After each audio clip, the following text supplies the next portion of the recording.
All right, ladies and gentlemen, this is a vehicle I've been wanting to look at for a while.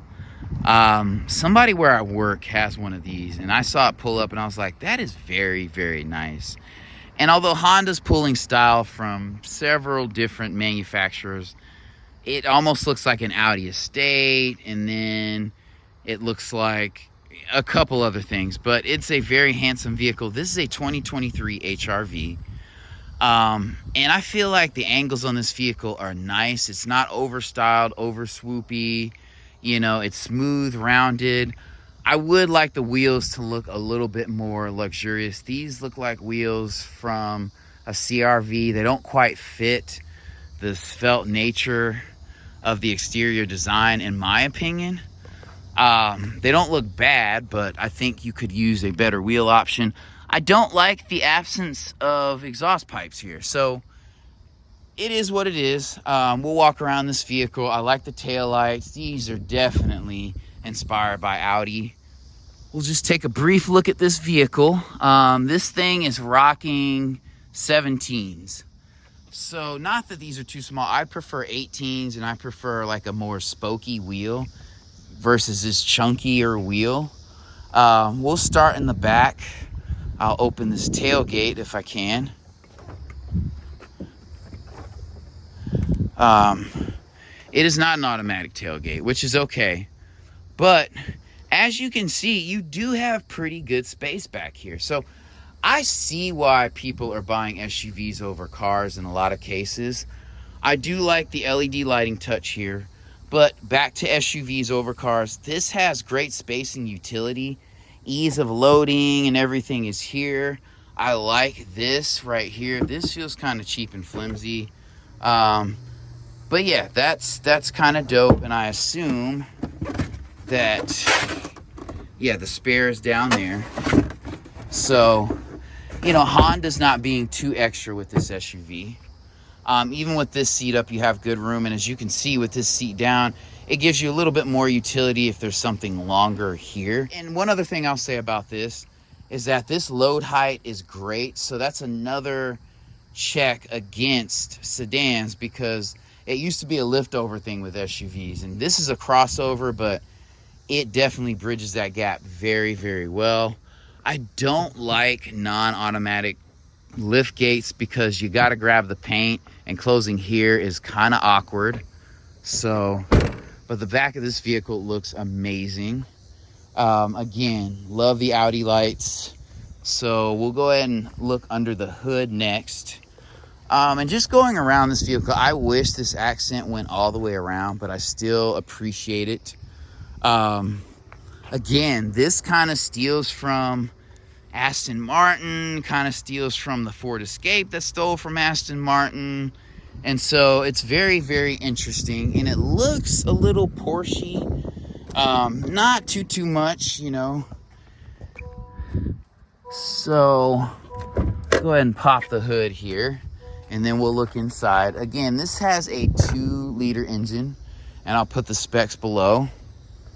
I don't even know if it's a hybrid drivetrain, so I guess we'll find out.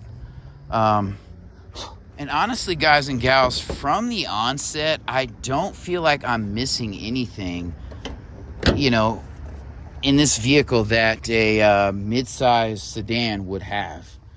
So here's a drivetrain down here. Not too bad at all. You know, there's definitely some extra stuff going on here, but I like that you have the oxygen sensor there. Your battery's right there. Your air box is right there. Honda's still very straightforward. You have your fluid reservoirs there. That one looks incredibly cheap.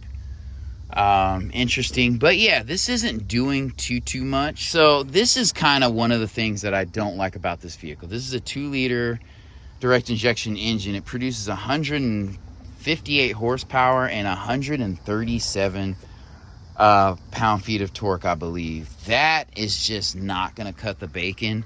When this vehicle, it probably weighs as much as a Honda Accord, and it's definitely bigger than a Civic. So this is like an Accord crossover to me. So I would really love to have a 2.5-liter, 2.4-liter engine So many manufacturers have 2.4, 2.5 liter naturally aspirated engines that produce 185 to like 205 horsepower.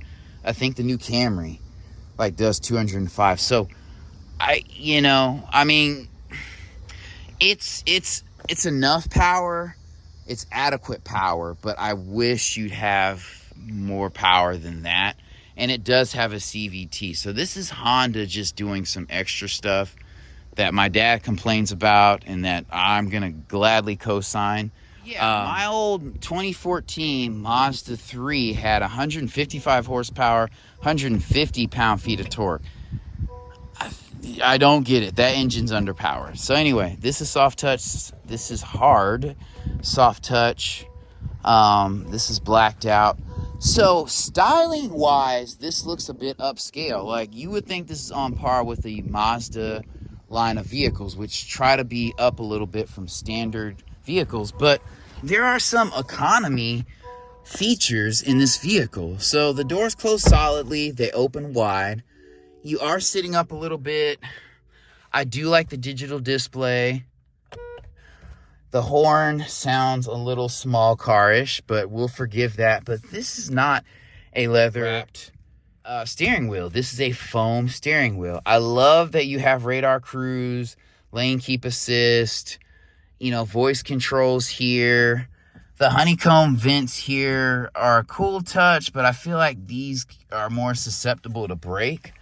And sometimes styling, you give a little bit in the longevity department. I think this is an unnecessary give, if I'm being honest. This right here, it's good. Par for the course. These controls are very, very straightforward.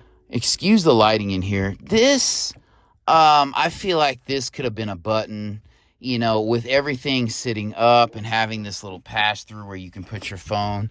Go ahead and make this a scroll wheel. Yeah. And I love the electronic parking brake, the brake hole, hill descent assist. I don't know why we have drive modes on such a small basic engine.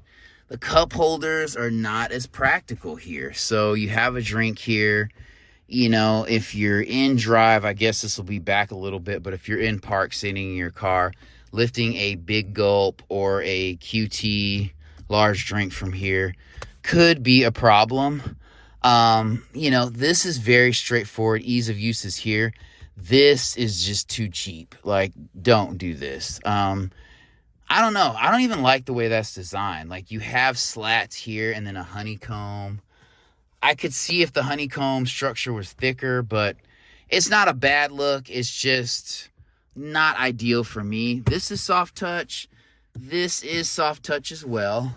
You do have LED lighting here. I do not like these very, very barely translucent light covers here, but we can forgive that. I love the seat design in here. I mean, these front seats feel very balanced, a good balance between comfort and bolstering, and I like that. I really, really do. And lastly, we'll look at the mirrors.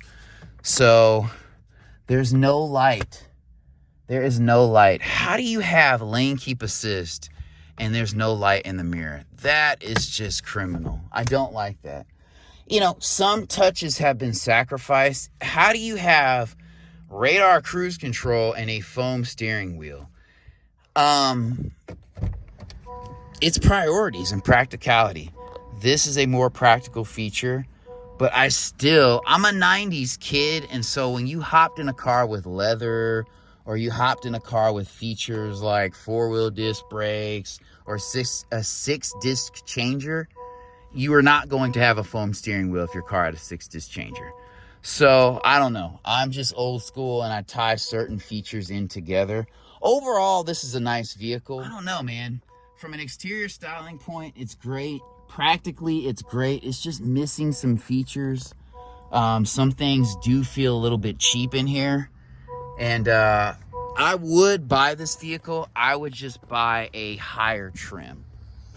And for my last trick, we are going to check the headlights. So I do want to see what those look like. Very, very dope. Yeah, well-styled vehicle.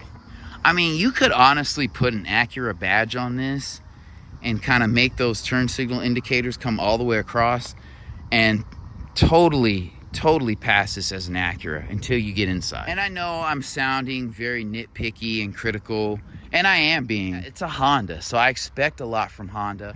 I don't know, there are just some misses that I think you could probably slide around with an upgraded trim. With this being a larger crossover, it just threw me off a bit. You know, the styling kind of lures you in, and then when you get inside, it's like, wait, you're not totally what I thought you were.